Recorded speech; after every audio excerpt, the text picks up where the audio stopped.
6:23 coming at you live from the elliptical, feeling good, feeling pumped. Energy is high today. I got Phil in bed right now. He's in front of the light box. I mentioned yesterday that we were going to try a little light therapy for him because I think he's suffering because there's been raining heavily, and we all need sunshine in our lives. And frankly, I'll take that thing. Forget the beach.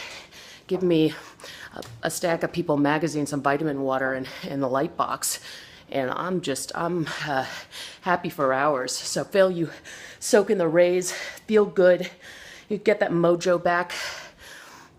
Speaking of sunshine, I'm wearing this shirt today. It's City Lights Youth Theater, and I support the youth. I love theater, so I get behind it.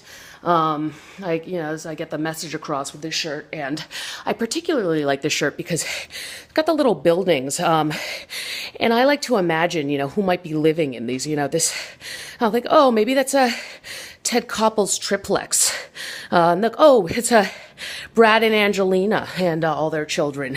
I think maybe there are 11 of them, and I picture them in there, and it's their townhouse, and maybe Brad is upstairs saying, Maddox, do your homework, and Angelina is saying, you're just my biological kids. You have very little media value, so I could have you out on the street in no time. And that's how they joke with them.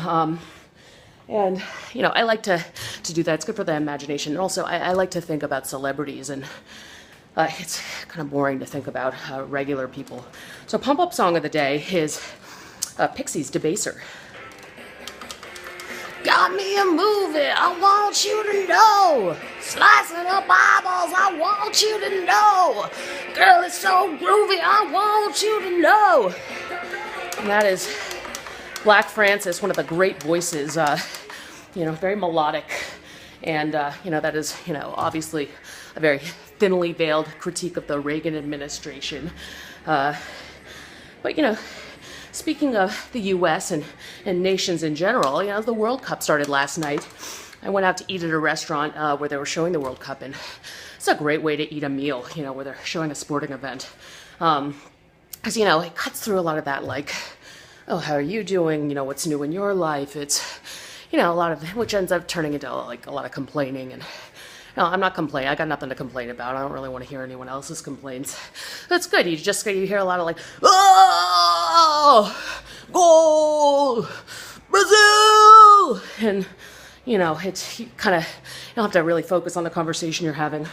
But the World Cup is a terrific competition, and Brazil, fascinating country.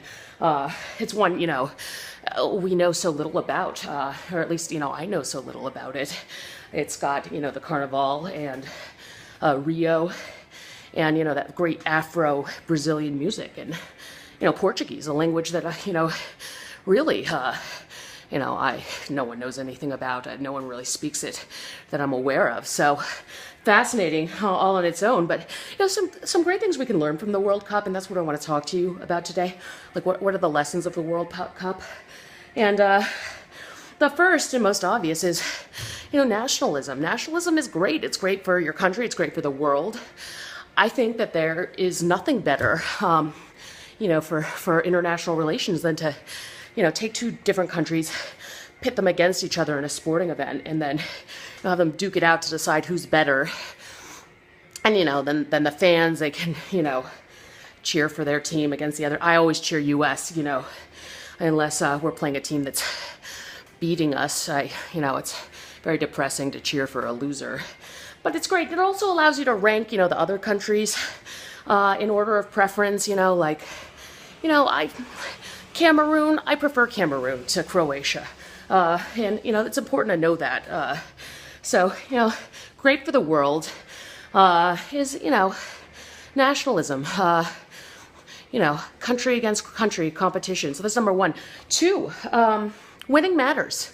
You'll notice there's no award given for second. It's not like the World Cup and then, the second place gets like a shot glass. No, if you're not first, you're last.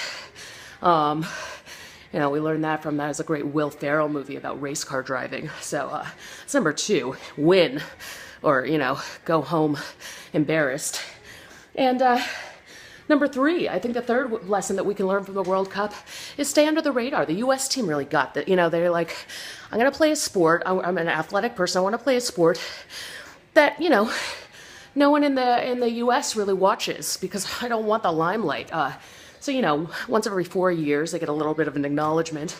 But mostly, you know, I can't name anyone from the U.S. soccer team. I'm pretty sure most of us can't, so that's number 3. And finally, most importantly, these phenomenal athletes teach us that to stay in shape, you need to be eating protein all day.